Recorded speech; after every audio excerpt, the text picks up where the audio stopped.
Yeah, because I was living in Portland.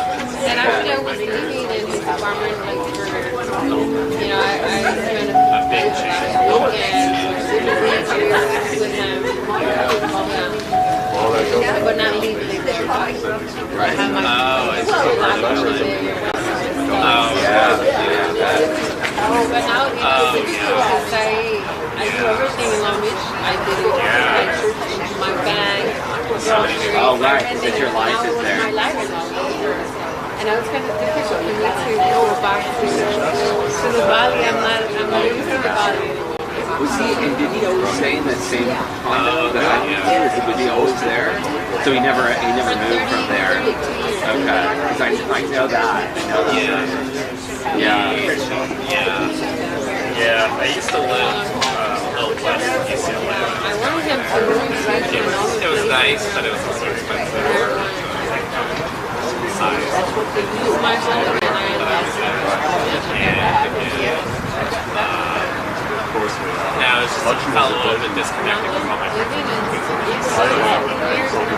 School, it was kind of funny too because when he had his eye surgery, he knew where wound up driving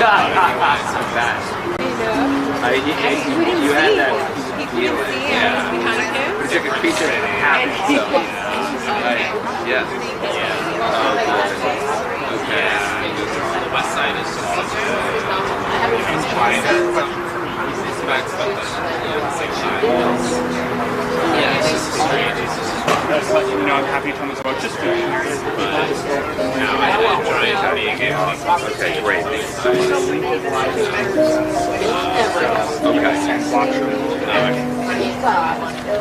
I think if I grew up here, I think I would have. Now it's my best friend. Because when I talk to him, it's like I'm talking to them. They know each other since they were in middle school. So they talk because they express themselves like I'm talking to each I'm so other. glad I'm And he sent me emails like John. Yeah, there is a lot more. Helps us be. Yeah, he's really good actually. To walk. Grocery, he drives.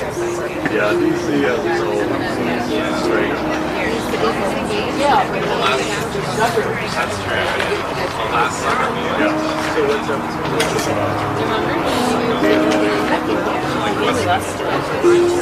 so many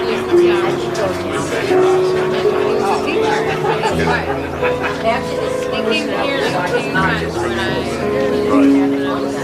that's where Robert comes from. Right.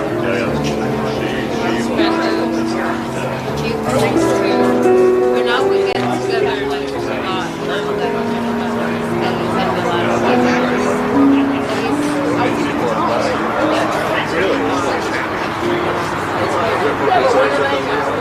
He sent this letter to John, and it was the same. I don't know if it was the same. But he sent this letter to John, and he wanted me to read it. So I did it.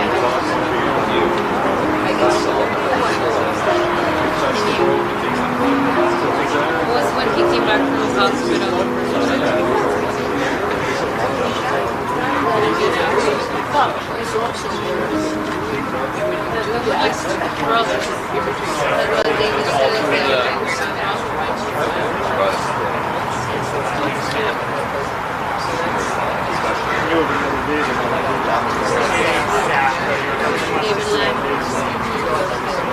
And his name is John David.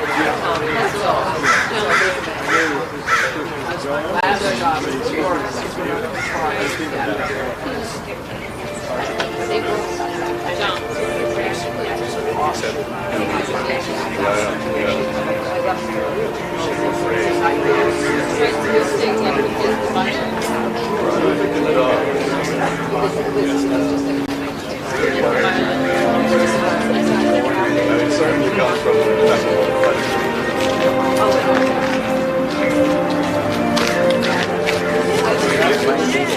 Oh no, I haven't. In the shade, better.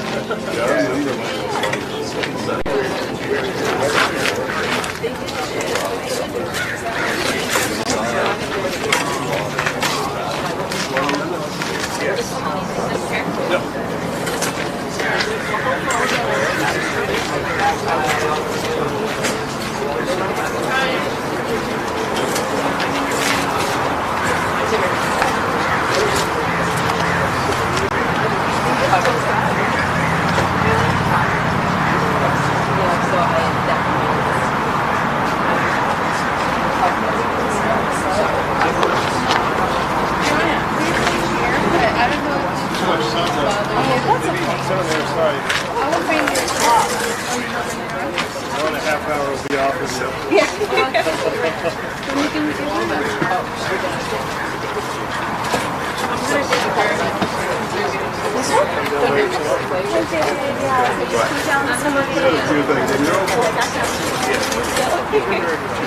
Everyone, is this sounding good? We got some live streaming that's going on here. So it's a testament to John. He has friends all over the world who wanted to tune in and live stream. So we've got some from Europe, some from the East Coast, somebody in Canada, and in the South. So if you're out there, hello and welcome.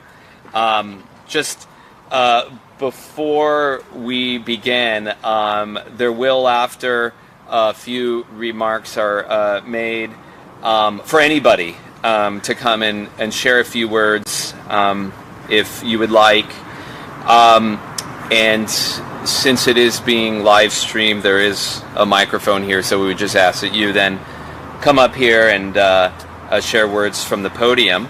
But, this is really about coming together to remember a remarkable and extraordinary person.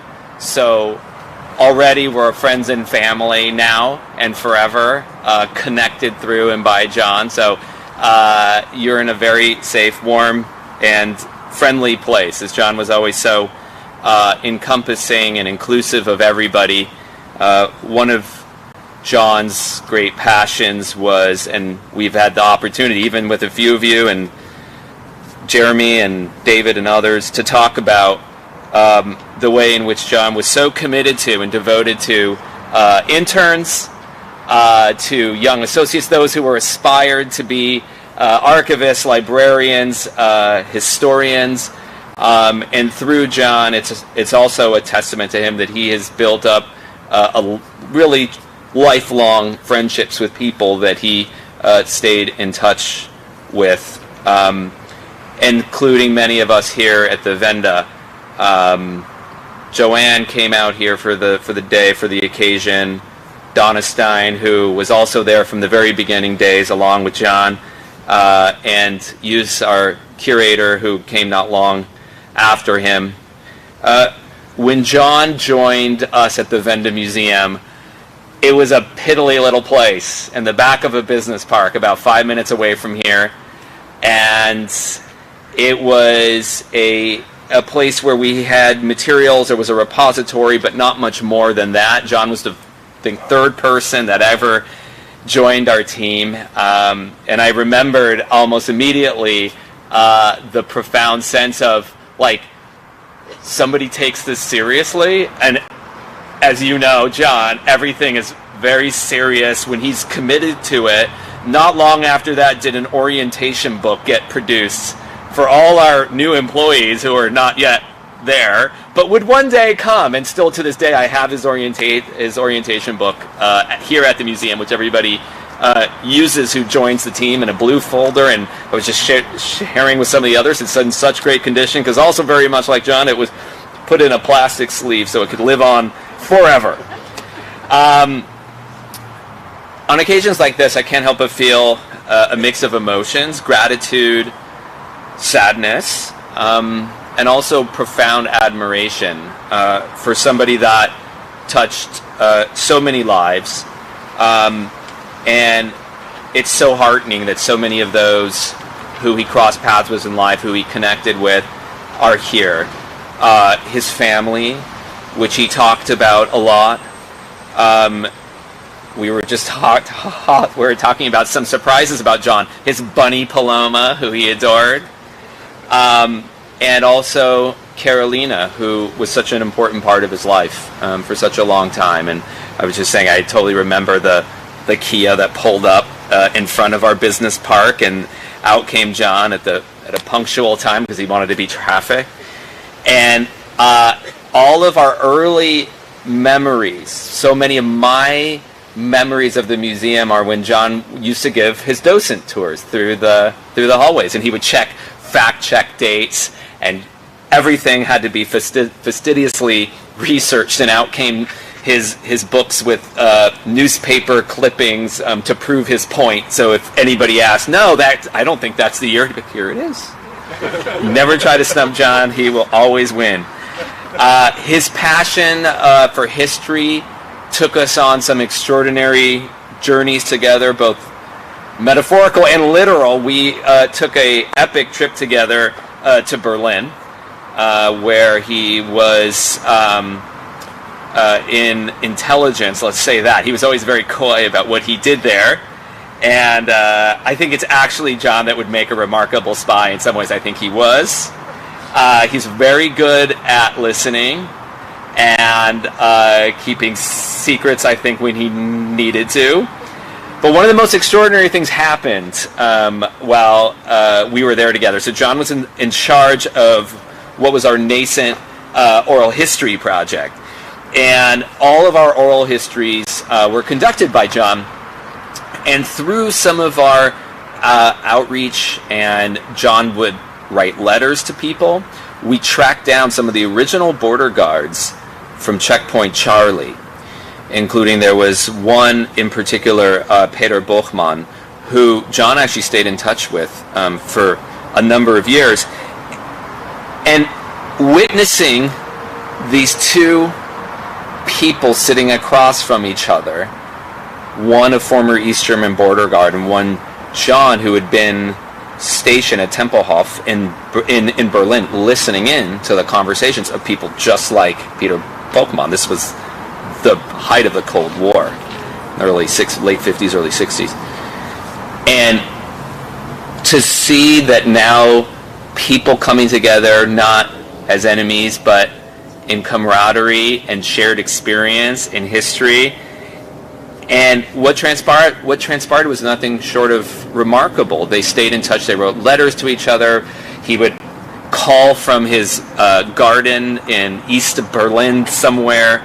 And instead of harboring bitterness and animosity, these two unlikely friends stayed in touch for years. And when John was began to experience some health challenges, Peter Bochmann would follow up with me and say, I haven't heard from him in a while. Is he doing okay? This is, to me, such a hopeful outcome of a time and a period that is the foundation for this very museum. And what an extraordinary opportunity to get to know someone, become friends with someone who was so deeply involved in that particular time, and set forth as an example of somebody who could find always the very, very best in human nature. And I think it's when those intimate moments were experienced, either at a cafe or at his birthday parties here at the cafe with Ruth, who would come over here and meet us for his birthday lunch, and Carolina would assist him here and accompany him to those parties. It was always a moment for reflection, to think about the extraordinary journey of history and I guess of life in general, how we meet people, how we meet them, when we meet them.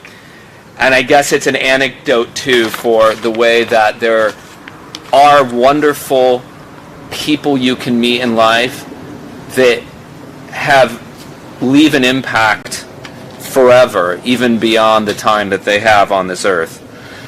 One of his, as I said at the top, one of his most passionate programs, his most passionate interest was the community that was built here, his interest in interns, of colleagues. He was an advocate, and many people who called John their friend, came from the Venda, were here at a certain point in their lives, people that passed through these doors. So in honor of John, we started the John B. Ahouse Internship Endowment Fund here at the museum to support international and local interns who share John's passion for archives and for history, which I feel like will forever cement his legacy here at the Venda now and for all time. So today, as we bid farewell to our John, let us carry this powerful lesson with us. The belief that we too can overcome our differences, and that the best of human nature lies not in divisions, but in our capacity for empathy, compassion, the willingness to listen, and to be a friend. John was a dear friend whose legacy will be forever intertwined with this place, with the story of the Venda, with my lives and so many of your lives. So as we continue the work here at the Venda, I want to strive to continue that legacy of connection, of bridge building, and of course that orientation booklet that always comes in handy. John's guiding light inspires us all. His journey has touched countless lives and left an indelible mark on our hearts. So thank you, John, for the gift of your friendship. You will always live on here. Thank you. So now I would like to invite up here Jeremy, John's son, who reached out to me not long after John passed away, and we concocted this plan to host this event here today, and I'm privileged and honored to have you and your family here with us today. Jeremy.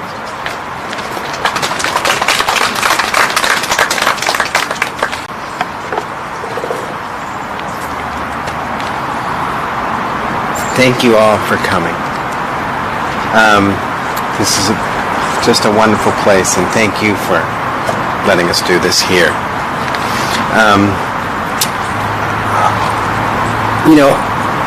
Everyone's grief is their own, and so I'm going to share a few thoughts and encourage you to bring attention to your own feelings, however complicated or straightforward they are. Remembering invites each of us to evoke, miss, and celebrate the various facets of John that we all knew. And when we remember together, I think it animates our memory of him even better than any of us could do on our own. So I like that we're remembering him together. I want to start with a couple of stories that I hope are different than the ones that you remember him as, because you have your own memories. And so my father's a pretty serious guy. So I'm going to tell you some stories about emotional times for him. So I'm going to start with the story of the hardest I ever saw him laugh.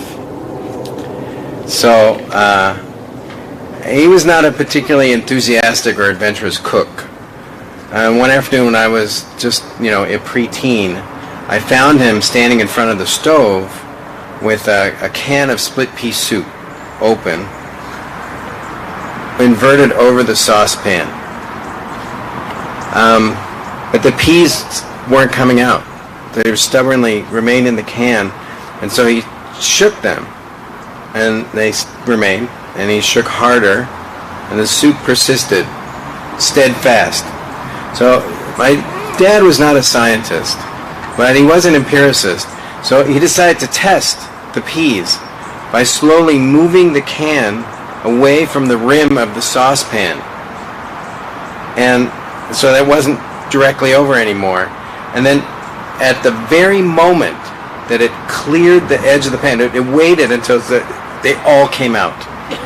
And they came out over the stove and on his shoes and on the floor, and he laughed really hard. And I laughed I left too. So that, I think that's the hardest I ever saw him laugh. And now from the other end of the emotional spectrum, it's the time I saw him cry the hardest I ever saw him cry. My brother Gregory died the same week that my son Tristan was born. And they were really close. They managed to somehow navigate a very stormy teenageness of Gregory's, and came out on the other side as just the best friends. And Gregory would drive his motorcycle from Las Vegas to Long Beach, and they'd share meals. And if Gregory were here today, his grief would be profound, and you would all be moved by that because they were so close. And then John endured what must be the most disorienting of all inversions that you can have, having a child die before a parent. My father was devastated and completely undone. He sobbed in a way I've never ever saw him cry before or since. And I just mention those two stories because they sort of map out the ends of the spectrum of the deep feelings that he felt.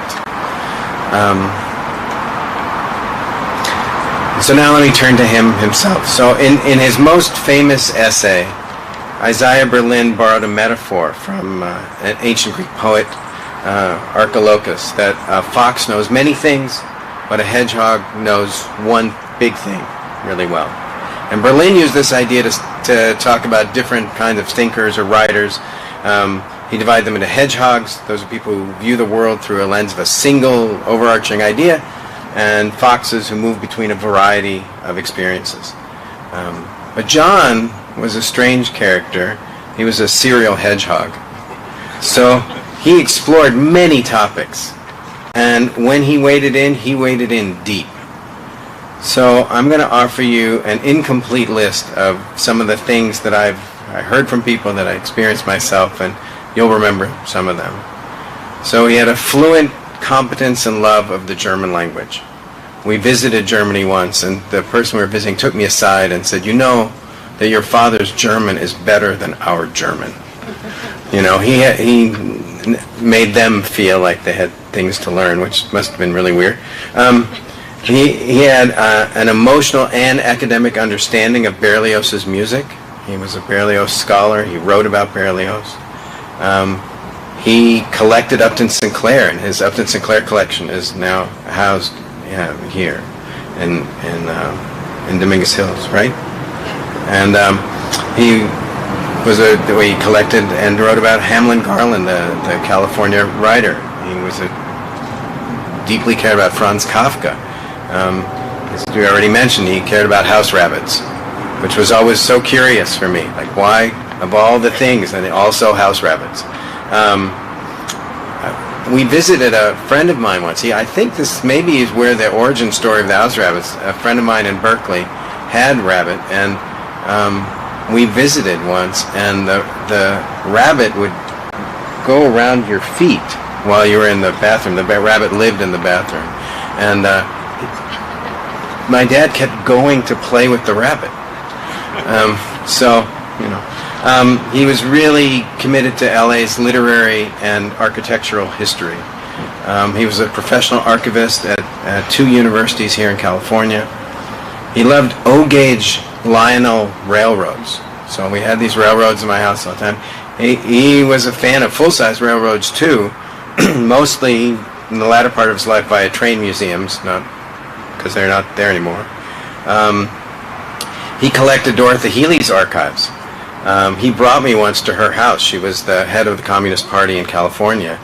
And we sat with this very nice little old lady at the time, surrounded by boxes of Freedom of Information Act FBI reports that had all been redacted. And he collected those things. He loved letterpress printing. He used to do that at Cal State Long Beach. And then, of course, his enthusiastic work here at the Venda. So deep and serial focus was his superpower, and some of these interests buttressed each other, and others remained distinct and in parallel, and some, like his association with the Venda, brought multiple strands together in an impossibly perfect way. It's almost like it was preordained that the Venda and John would meet. It's sort of too perfect. I don't know. I think everyone should wish that when they retire, they could find their interests distilled into a role the way he did here. It's still weird to me that it was so perfect. So in going through his papers, which is something I'm getting to do, which is a very strange thing as someone who's a pack rat and collected and kept everything, you can go through the papers and find out all kinds of things. I think my favorite thing is finding his old grades, because you don't really get to give your parents a hard time about their grades. It's usually the other way around. So it's nice to see what he wasn't good at. And I found a couple, this thing that I didn't know about him is that he loved limericks. And he even wrote limericks, and he even submitted them to Playboy magazine. He saved the limericks along with a kind form letter telling him that they weren't going to print them. And so I have one for you. It's not. And they probably didn't print it because it wasn't racy enough. So don't get too excited. So an upcoming maestro named Boris took measures, apparently porous, before soprano disgrace could warn alto and bass. He had slept through most of the chorus. I didn't know this about him. I don't know if he ever shared his limerick enthusiasms with any of you, but so I want to mention a couple of John's dearest friends. So Carolina loved and cared for my father for many years, and they found and cultivated a deep connection in one another. And Carolina's here with us today, and while she told me she isn't quite ready to speak in front of you all, I want to recognize and thank her for being my father's dear friend and partner, and someone who supported and appreciated John in a way that only daily attention to the minutiae of life affords. Cooking for someone, going to Mexican restaurants to share meals. His favorite dish is chile rellenos. Shopping together, making a chair or a bed a little more comfortable by putting a well-placed pillow somewhere, encouraging him to exercise, tracking medications, and so much more. Carolina, muchas gracias por todo.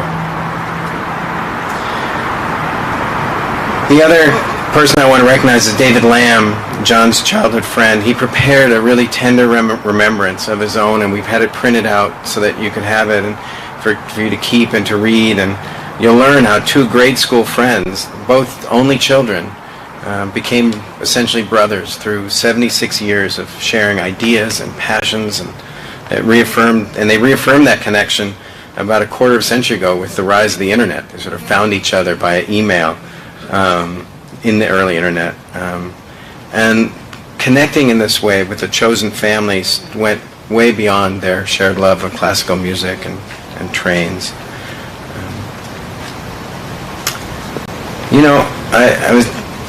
These things always make you reflect in a way that not having the experiences don't. And so this spring, when he passed, when he was sick, so I got to experience and think and reflect on things in a way that I probably wouldn't have otherwise.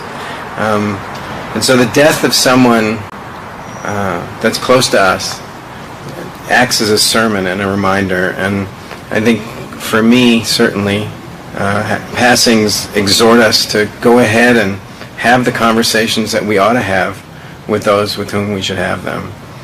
Death so quietly and cleanly and unflinchingly reminds us to bury the hatchets and let go of grievance and tell the people who need to hear it that we love them. And so that's what it encourages for me, and I hope it can do that for you. Something that came back to me throughout this is a quote that I had come across a while ago. C.S. Lewis, writing about his wife in a book called A Grief Observed, noted that one of the things that's lost when we lose somebody that we love is the chance for them to correct our understandings of them.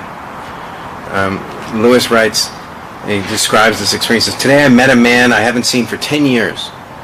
And all that time I thought I was remembering him very well. How he looked and spoke and the sort of things that he said.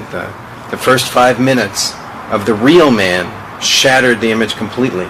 Not that he changed. On the contrary, I kept thinking, well, yeah, of course. I'd forgotten that he thought that, or that he disliked this, or he knew this so-and-so, or he jerked his head in that way. I had known all those things once, and I recognized them the moment I met them again. But they'd all faded out of my mental picture of him. And when they were all replaced by his actual presence, the total effect was quite astonishingly different from the image I'd carried all those 10 years. And then C.S. Lewis says, how can I hope that this will not happen to my memory of H, his wife? That it's not happening already, slowly, quietly, like snowflakes, like the small snowflakes that come when you know it's going to snow all night. The little flakes of me, my impressions, my selections, they're settling down on the image of her. The real shape will be quite hidden in the end. And 10 minutes, 10 seconds of the real H would correct all of this. And yet, even if those 10 seconds were allowed me, 1 second later, the little flakes would start to fall again. The rough, sharp, cleansing tang of her otherness is gone. So Lewis captures my experience really well. Part of what gets covered up includes the rich reality of being with someone's sounds and presence and their movements and their preferences, all the little things, too many to catalog or to count. So now, the rough, sharp, cleansing tang of John's otherness is gone. By remembering John together, we get to sweep a little of that snow away, at least for this moment. Each of us contributes paragraphs or chapters to a richer and more complex and not even necessarily consistent and certainly never complete story of a person. So, as Justin said, after these prepared comments, we'll invite you, as you're moved, to share any reflection or memory. And if speaking in front of a group feels daunting, then just please talk to each other directly and amongst yourselves once we break. I'm going to close my remarks by recounting one of the last happy smiles that I saw cross my father's face. Ever detail-oriented, he prepared a list of people to contact in the event that he passed.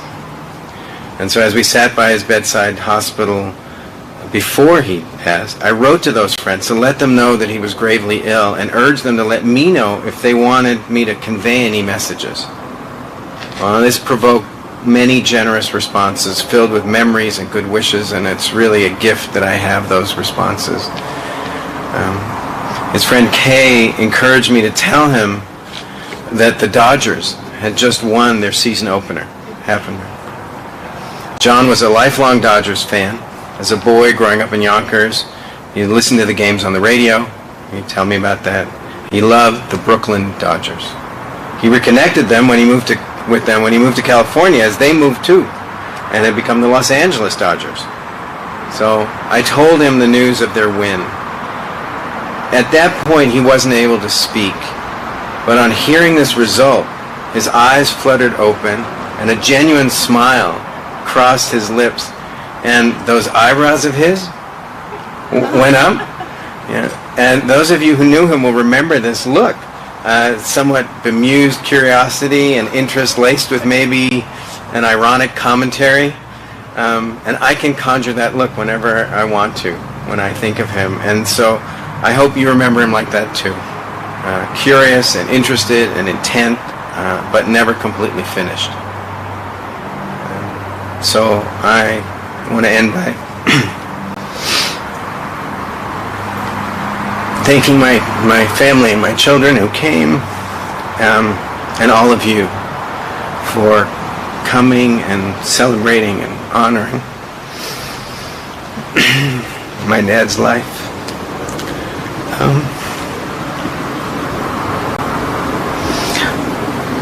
I hope that you remember and have a way to share with each other things about him. And then together we can remember things that we can't remember on her own. Because that's what we have now. Thank you.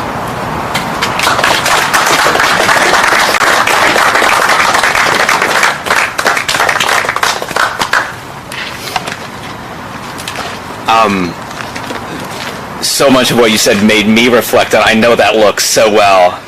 I remember one time he very politely, as he did, chastised me because he knew all the facts and figures, and I was starting the museum, and he kind of knew that I didn't. And he said, "You know, Justin, in order to become a historian, you do need to read the book." And I could still say, like, in other words, I can't just skim it like I usually do. He always treated everything and everyone very seriously, and as a 24-year-old kid, when I started the museum, that really meant the world to me, that he took this place and me so seriously as he did so many others. And it's so rare to have lifelong friendships and family and stories, and commitments, bonds like he had, and it's a really testament to the way that he cared so deeply about others. Now, at this point, is there anybody else who would like to come up and speak? Yes.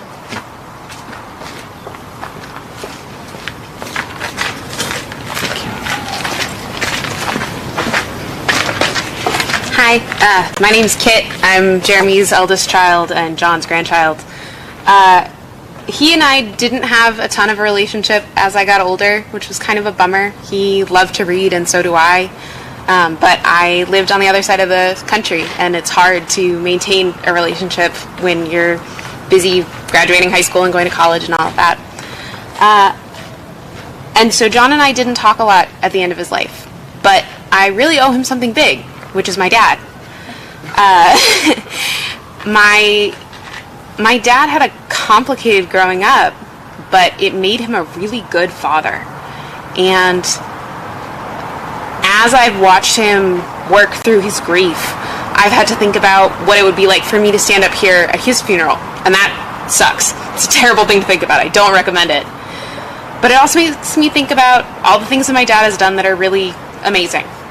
And so I don't have a lot to say, but I do want to thank John for my dad and the awesome genetics that I got. I am beyond lucky for Jeremy to be my dad. And I would wish for anyone else to have a dad as great as mine. Thanks.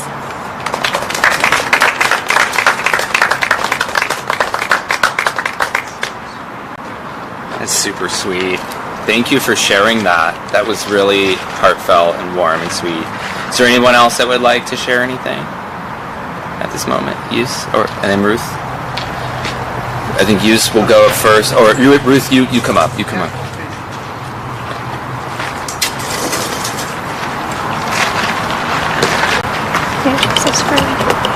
I know, swallow the mic.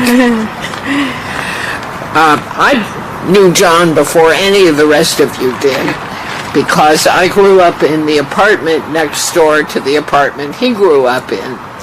And so I must have met him when I was 2.5, and he was, I don't know, 7 or 8. And then I lost track of him. I knew his parents, I knew his dog, but he was a little older, and in the 1940s, boys and girls who were 5 or 6 years apart did not play together. And then we didn't go to the same school, but we went in and out of the building, and so we would see each other fairly regularly.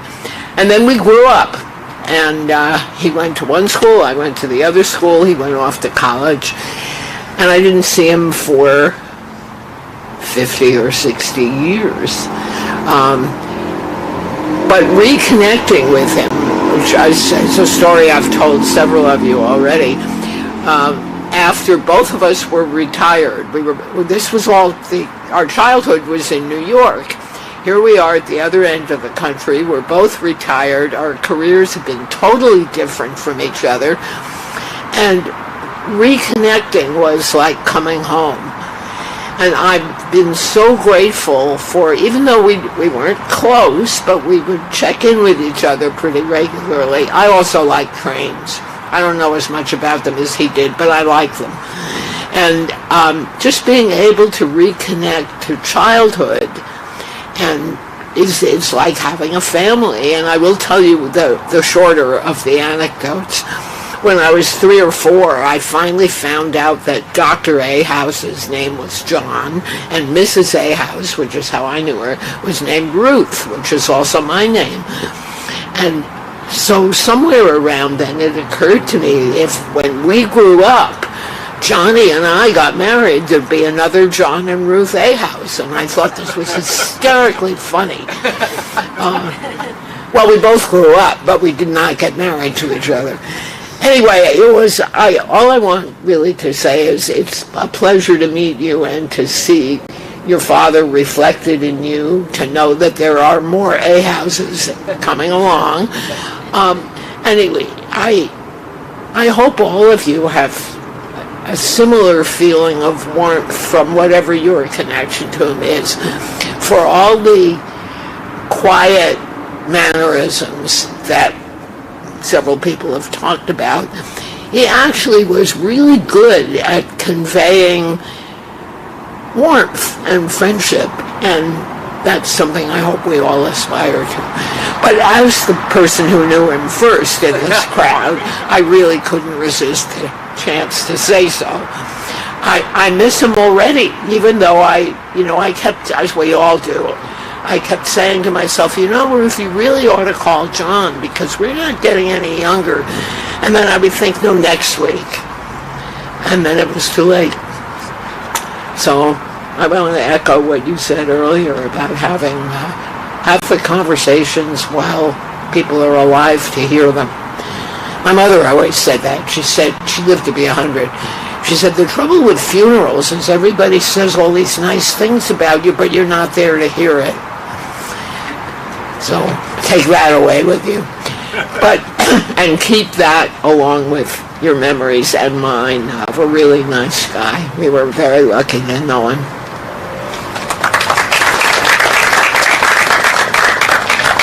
Thank you, Ruth. And by the way, just an anecdote about Ruth. So the first time I think we met was at one of John's birthday parties, which then became a tradition, and we would meet up here and then go to the cafe around the street. And John just said to me, I have a friend of mine that's going to come. Now, anybody else would say, by the way, Ruth Glanter's coming. She was on city council for 16 years. It's a big deal. And so I said, I didn't know you were going to be there. And I'm like, is that Ruth Glanter? And I was like, and I didn't realize you and John were friends. And immediately you told me the whole story, but that was also very him. He wouldn't go out of his way like I would to divulge those things about who he knows. Well, but that's because in that context, what mattered was not what he did with his life or what I did with my life, but that we were friends. But I think any context, like he was very good about keeping things, in their isolated forms, and there was no reason he would need to go out of his way to share that without being a reason for it.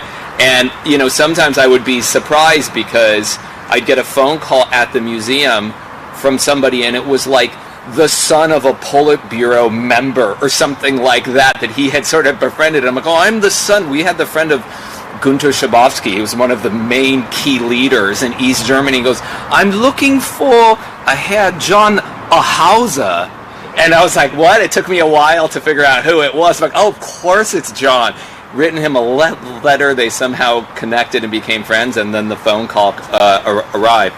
So here to share with us a little bit more about a little more adventures from that part of his life is Hughes Siegel, who is our curator and who joined the museum, I don't know how many years ago now, 2009 I think, so his time overlapped with John. So Hughes, come on up.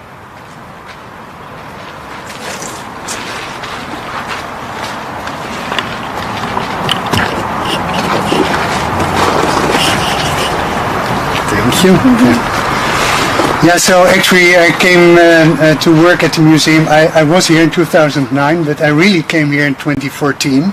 And that is when I got to know John better. And my immediate experience was his enormous generosity. He always took so much time to speak with me, to explain, to share his incredible knowledge of Cold War history in many different aspects. And in the course of time, it also turned out that we had many shared passions. One of them was German history, another was house rabbits, as it turned out. But I wanted to mention one specific interest of John that hasn't been mentioned yet, and that is East German art. So many people might know that he was incredibly knowledgeable about the hard facts of history, but he was actually a passionate art lover. And I wanted to mention this because he was an art lover of East German art at a moment that almost everyone thought that East German art was nothing but kitsch and propaganda. He saw through that. He saw the incredible agency, resilience, creativity of East German artists who, in spite of all the oppression, were able to really create something meaningful, something personal, and something that resonated with the people at large. And I think it really speaks for John's personality that he had the sensitivity to pick this up and to see through the layers of art that so many people, especially at that time, didn't even notice. So I have an incredible admiration for John and very grateful to be here today. Thank you. Yeah. And Hughes, don't we have a big book that he prepared of East German art? I feel like he made this whole big scrapbook, right? Of all. Yeah, binder. Two. He made two of them. Okay, he has a big binder. He has them in his office. So I love these things that, like, where, you know, being in a museum is a funny thing because we're in the forever business. And I just think it's always interesting when things, in a world where everything is so temporal, when things come here, they do stay forever. And I like that idea. It gives me some deep fulfillment to know that there are parts of your father's life, of John's life, that will be here with us forever. And I see Alicia back there who knew John well also. And as I commented to some of you here before the beginning of the remarks, he was so generous with his time. He would come here and he was always at the ready to give tours. And so many, and a few of you have heard me say, that our early reviews, and I was going back on our Yelp reviews, it was like, oh, we got a tour from a nice man named John Ahouse that went through and he had his binder with him. And I have that image in my head, you know, of somebody who was so willing to give of their time and expertise to anyone that wanted the chance to be able to chat and to talk. And it was, he was the museum's ambassador. He was the museum's ambassador, and he made us look good. Is there anyone else? Is there anyone else who would like to share anything? Yeah, come on up, Claude.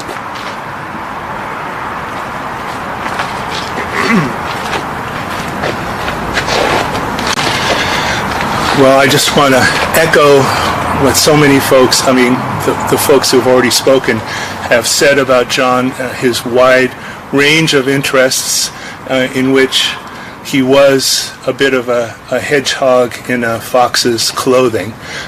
He had so many passions. You know, what comes to mind for me is Berlioz, New York.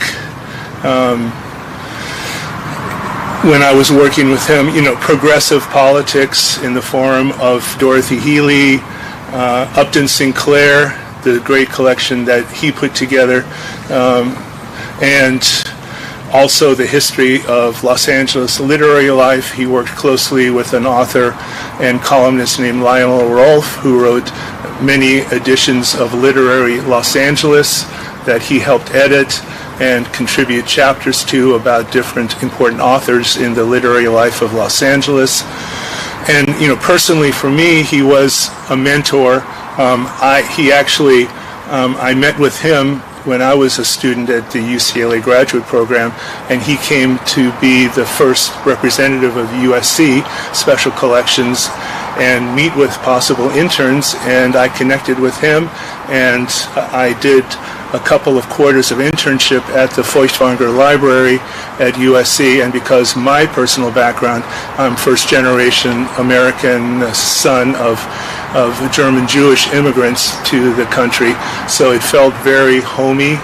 It felt, you know, like a place that I would really like to be, and fortunately, USC hired me soon after my internships, and I've been there ever since. I just retired after 25 years working at USC, and I was a close colleague and mentee of John's for my first 7 years I was there, and after he retired, we maintained a very close friendship, and we would meet regularly with our mutual friend Nicholas Beck, who was a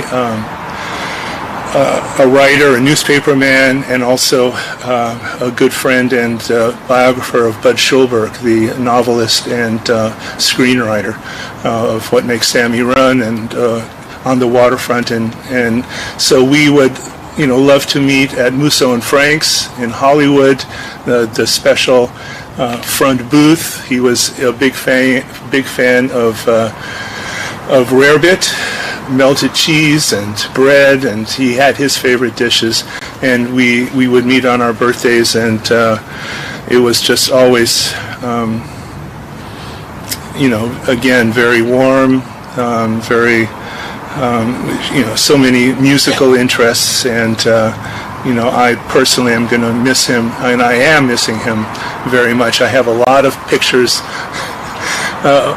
on my phone that pop up in my feed quite regularly, so I see his face all the time. And when I had my retirement celebration just a couple weeks ago at USC, some colleagues put together some photos of my tenure there, and so many of them were right next to John. And the Dodgers, of course. I'm glad the Dodgers were brought up at the end. They weren't forgotten, because towards the end and in the many years the Dodgers were having their ups and downs. That would be a main topic of our emails and phone calls, talking about what's going on, and so we'll miss him. Thank you.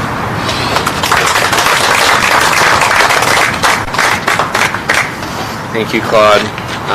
You did remind me that whenever we did go to the cafe, I think he got a croque monsieur. He was a fan. Anything that I was like, oh well, if you want to go big, you get the croque monsieur. He's like, that's what I'm getting. The cheese and bread. There you go. Cheese and bread. Anyone else? Anyone else want to talk? And by the way, no one has to run out and leave. This is an opportunity to chat directly with one another, to share stories, and to remember John. Thank you once again for giving us this privilege and allowing us to have this opportunity to celebrate your father and to have your family here. Thank you so much for coming, and unless there's anyone else that wants to say any final words, let's all go get a lemonade and remember John, and as we heard so many times before, other people in our lives that are our Johns to us, that will live on forever in our hearts. Thank you.